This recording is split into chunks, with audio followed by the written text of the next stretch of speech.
what is it that you looked for to kind of develop who he was going to be? Because he's not really creepy quirky, really. I hope not. No, I mean, I think I hope he's not creepy. But I think he is. He doesn't worry too much because his condition doesn't often allow him to. He doesn't worry about what other people think as much. He is his passions and his fears and what makes him angry. He wears it all on his sleeve and works hard to not. I mean, works hard to cover that up because as I think you say in one of the later episodes, he's embarrassed by his illness. I think it's particularly because, as a neuroscientist, he figures he's got the brain. The brain he knows. So for a man that knows everything about the brain to not be in control of his own is his battle. You know. How do you prep for a role like this? So you have to do a lot of research on the concept. I mean, it seems like a very complex and complicated part to kind of grapple with.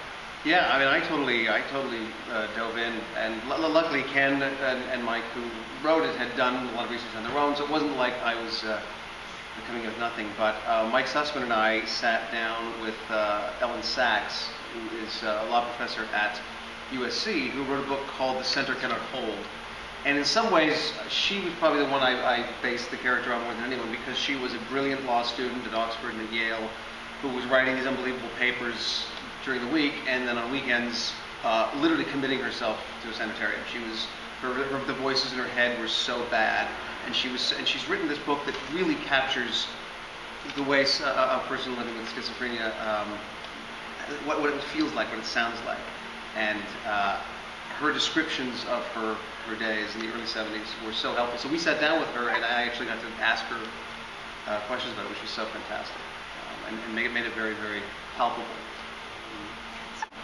Was it instant between you guys? Because the chemistry really works, and it seems to, from the pilot on.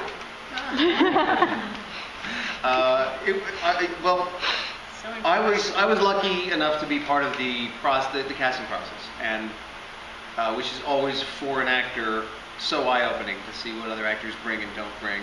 And saw a number of good actresses, but there was nobody that brought a sense of humor. And that's what I told you. There was a bit of quirk. There was a bit of something. And I kept thinking of Jodie Foster in Silence of the Lambs. She's hilarious in that movie. I didn't say hilarious. I said quirk. That there was something about Jodie Foster in that movie where, you know, your first thought is, wow, she's in the FBI. She's going to stand up to all these guys, but she does.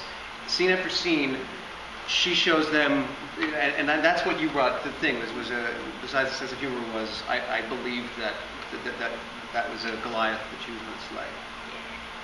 When he's on the screen, it's like you forget completely there was ever somebody else you were known for. And I'm wondering if that was part of your decision in the attraction, because this is really the antithesis.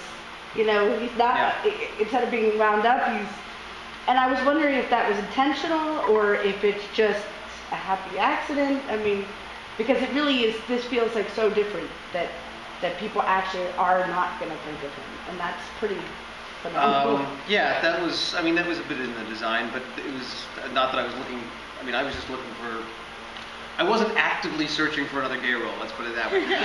Please let there be another one. I can't top Will. Will's a thing, and I was really wanting to push other buttons and try things. And before sitcom, I was doing drama for a long time. So this is kind of for some people, this will be, I didn't know it. But for other people, they might remember that that's what I did before. So but I wanted to find as many avenues that I had not been down. And this guy had about 5 that I just hadn't had a chance to play. I'm wondering, we don't really get to know your character in the pilot. Right. Like, we get little peeks, but it's really all about teasing us with him and who he is and what's going on. So what's this woman all about? Like, she's someone who's got something to prove. She definitely likes to think outside the box. She's a serious risk taker, almost to her own detriment. She's really ready to go out on a limb, both for her own advancement and to get behind his theories.